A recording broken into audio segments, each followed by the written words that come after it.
Chers élèves, bonjour. On a vu déjà dans la vidéo précédente comment intégrer un iframe en HTML5 qui peut contenir une séquence vidéo, une page web ou autre. On va continuer avec la même page index.html du même site qui s'intéresse à la gestion de la location de maisons d'hôtes dans différentes villes de la Tunisie. À la fin de cette séquence d'apprentissage, je souhaite que vous serez capable d'appliquer des effets de transition et de transformation en CSS3 sur des éléments d'une page web. Dans l'élément nav qu'on a déjà créé en HTML qui contient le menu maison d'hôtes, région, etc., qui sont des liens hypertextes vers des pages spécifiques, on veut ajouter des règles CSS pour appliquer sur chaque lien lorsqu'on le survole par la souris une transition de 0,5 secondes permettant d'ajouter une bordure en bas de couleur blanche. Rappelons qu'est-ce qu'une transition en CSS. Une transition, elle permet de modifier les propriétés d'un élément d'un état à un autre de façon progressive. Pour une transition, on cite les propriétés suivantes. Transition delay spécifie le délai nécessaire avant que la transition commence si on a besoin. Transition duration spécifie la durée de la transition. Transition property spécifie les propriétés CSS sur lesquelles l'effet de transition sera appliqué. Enfin, transition est une superpropriété de transition qui combine les propriétés décrites précédemment. Les pseudo-classes vont nous permettre d'appliquer des styles à des éléments HTML uniquement lorsque ceux-ci sont dans un certain état, soit cliqués, activés ou visités. Pour utiliser une pseudo-classe en CSS, il faudra commencer avec un sélecteur qui sera suivi du caractère 2 points, puis du nom de la pseudo-classe, puis ajouter les valeurs des propriétés à appliquer. Revenons à notre première question. Appliquer sur chaque lien, lorsqu'on le survole par le pointeur de la souris, une transition de 0,5 secondes pour un effet de bordure en bas de couleur blanche. Dans notre feuille de style messtyle.css, on doit ajouter dans le sélecteur A la propriété transition, puisqu'on va appliquer des transitions sur les menus. Donc, on écrit transition, 2 points, border, c'est la propriété à modifier, et la durée, c'est 0,5 secondes.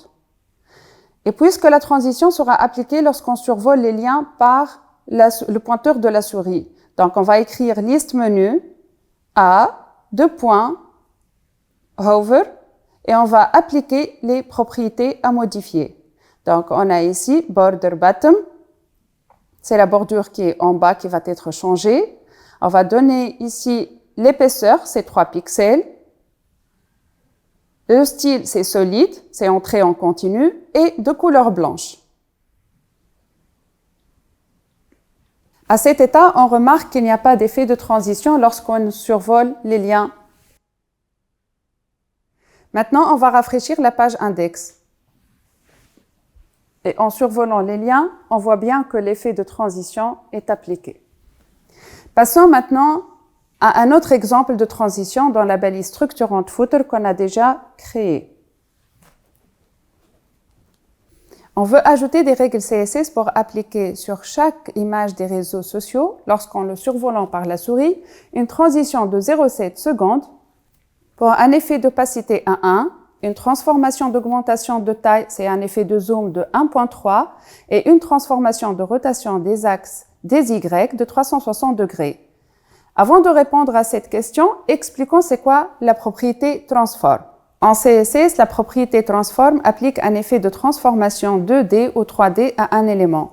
Les transformations géométriques, suivant les axes X, Y et Z, peuvent être de type rotate, scale, translate et skew. Pour répondre à la question 2, dans notre feuille de style, messtyle.css, on doit écrire dans la classe footer réseaux sociaux, transition all 0,7 secondes. Et puisque cette transition sera appliquée lorsqu'on survole le pointeur de la souris, on doit appeler la pseudo-classe hover devant la classe footer réseaux sociaux et écrire la règle CSS en précisant les propriétés à modifier. Opacité 1, transform, scale 1.3, espace, rotate Y 360 degrés.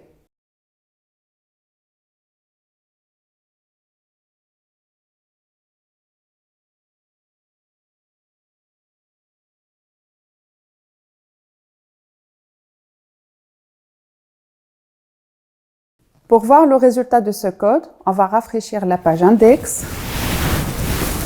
Et lorsqu'on survole par le pointeur de la souris, on voit bien que l'effet de transition est appliqué. Cette séquence d'apprentissage touche à sa fin.